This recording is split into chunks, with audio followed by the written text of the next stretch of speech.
E aí, pessoal, tudo bem? Sejam bem-vindos a mais um The Deep Dive. Hoje a gente vai mergulhar de cabeça no livro A Psicologia Financeira, Lições Atemporais sobre Fortuna, Ganância e Felicidade, autor Morgan Housel. Ah, e antes que eu me esqueça, já se inscreveram no nosso canal do YouTube, link está aqui na descrição, aproveita que também tem o link para comprar o livro, preparados para desvendar os segredos da mente milionária. Com certeza. O Housel vai além daqueles conselhos financeiros básicos, sabe? Ele mostra como as nossas emoções, experiências, até a nossa história de vida impactam diretamente a relação que a gente tem com o dinheiro. Verdade. E logo de cara, ele já joga uma bomba. Cada um de nós enxerga o dinheiro de um jeito único. Tipo, a forma como você lida com as finanças hoje. Pode ter sido moldada lá na sua infância, pelo ambiente familiar, pelos seus primeiros trabalhos. É como se a gente carregasse uma bagagem financeira, né? Exatamente. E essa bagagem pode ser bem pesada, viu? Pensa só. Você recebe uma dica de investimento aparentemente promissora. Mas aí bate aquele medo, aquela insegurança. De onde será que vem essa reação? Provavelmente de alguma experiência negativa que você teve no passado. Tipo um investimento que deu errado. Ou até mesmo a forma como seus pais lidavam com o dinheiro. Nossa, é verdade, faz todo sentido. É tipo, você racionalmente sabe que deveria investir, mas aí o seu lado emocional te trava. E o Housel explora justamente esse conflito interno no livro, né? Sim, ele mergulha fundo no impacto da ganância e do medo nas nossas decisões financeiras.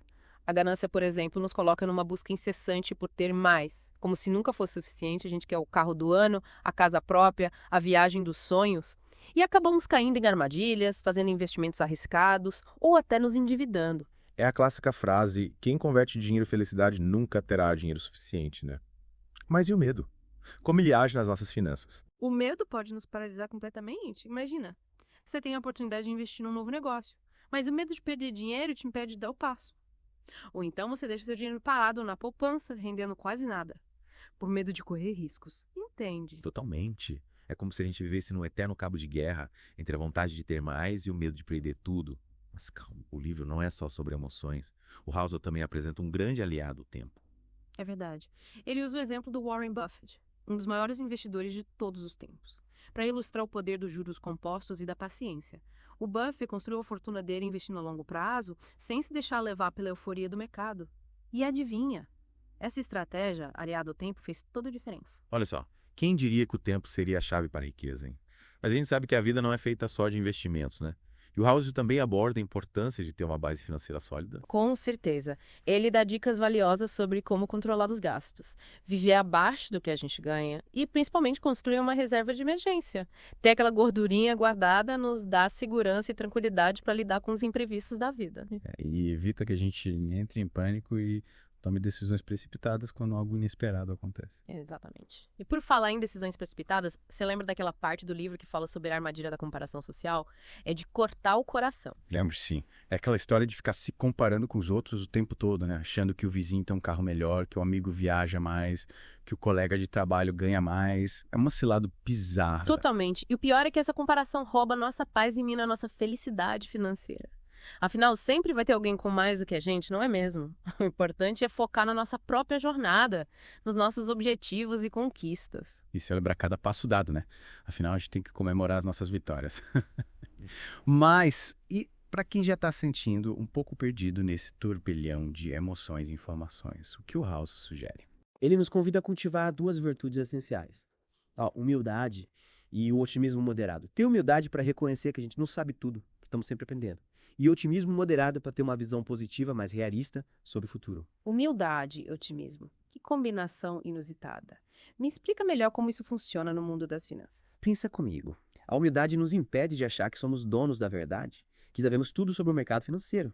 E o otimismo moderado nos ajuda a manter a esperança e a motivação, sem cair na armadilha do oba-oba e achar que vão ficar ricos da noite por dia. Entendi. É como ter os pés no chão, mas sem perder a fé no futuro, né?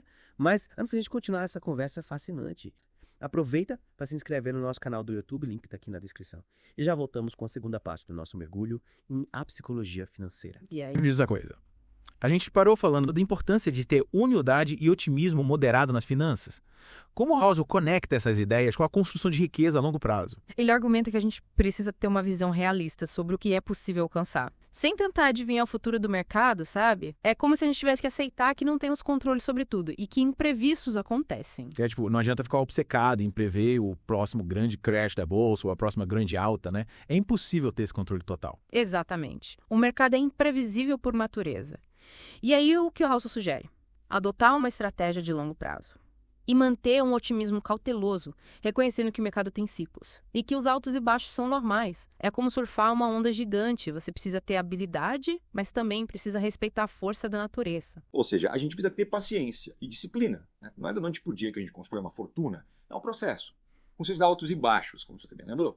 Mas, falando do processo, o House também destaca a importância da gente entender como as nossas experiências moldam nossa visão sobre o dinheiro, né? Sim, ele explora como a infância, o ambiente familiar, os primeiros empregos, tudo isso influencia a forma como a gente lida com as finanças. E é por isso que, às vezes, mesmo tendo acesso às mesmas informações, as pessoas tomam decisões completamente diferentes.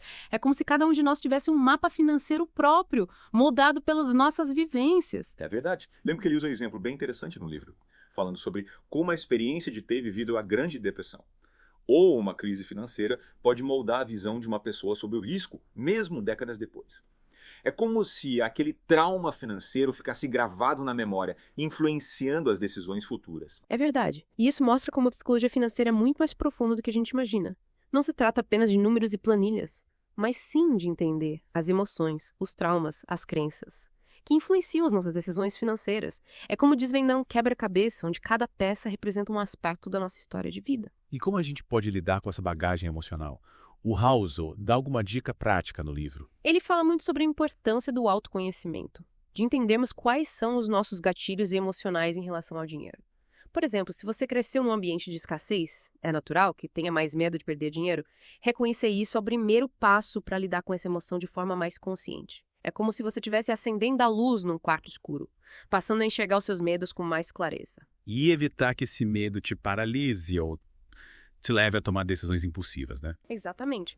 E além do autoconhecimento, ele também destaca a importância de termos uma rede de apoio, conversar com amigos, familiares, ou até mesmo buscar ajuda profissional. Pode nos ajudar a lidar com as emoções e a tomar decisões mais racionais. É como ter um time de apoio torcendo pelo seu sucesso financeiro. Acho que essa dica é fundamental. A gente não precisa passar por isso sozinho. Ter alguém com quem conversar, compartilhar as nossas dúvidas, os nossos medos, faz toda a diferença. E sabe o que mais me chamou a atenção no livro? A forma como o House aborda a questão da felicidade financeira. Ele vai além da ideia de que felicidade é ter muito dinheiro, né? Sim. Ele fala sobre encontrar um equilíbrio entre o que a gente ganha e o que a gente gasta. De viver de acordo com os nossos valores, de ter tempo para fazer o que amamos. Enfim, de ter uma vida com propósito. É como se o dinheiro fosse um ingrediente importante na receita da felicidade, mas não o único. Exatamente. E ele argumenta que muitas vezes a gente busca a felicidade em coisas materiais, em status, em ter mais do que os outros. Mas, na verdade, a felicidade tem em ter controle sobre o nosso tempo, em ter liberdade para fazer as nossas escolhas. É como trocar a corrida desenfreada por um passeio tranquilo no parque, sabe? Você diminui o ritmo, aprecia a paisagem e se conecta com o que realmente importa. E ele defende que essa liberdade, essa autonomia, não depende necessariamente de ter milhões na conta, né? Claro que ter uma boa base financeira ajuda. Mas o ponto central é ter uma relação consciente com o dinheiro. É como ter um mapa e uma bússola. Você sabe para onde quer ir e tem as ferramentas para chegar lá. Faz muito sentido, mas é aí. Como a gente coloca tudo isso em prática? Quais são os passos para ter uma vida financeira mais feliz? Tem alguma receita mágica? Bom, o House não dá uma fórmula mágica, até porque cada pessoa tem a sua própria jornada, os seus próprios objetivos. Mas ele deixa algumas dicas valiosas, que a gente pode resumir em alguns pontos-chave. Tipo, conta tudo. Primeiro, autoconhecimento. Entender a sua relação com o dinheiro, seus gatilhos emocionais, as suas crenças limitantes. É como fazer uma análise profunda da sua bagagem financeira. Segundo, definir os seus objetivos financeiros. O que você quer alcançar com o seu dinheiro? Ter uma casa própria. Viajar o mundo. Se aposentar cedo. Ter clareza dos seus objetivos te ajuda a traçar um plano e a ter mais disciplina para segui-lo. É como ter um destino definido para sua viagem financeira. Terceiro, controle seus gastos. Parece óbvio, mas muita gente não sabe para onde vai o seu dinheiro. Anote tudo que você gasta, identifique os gastos supérfluos.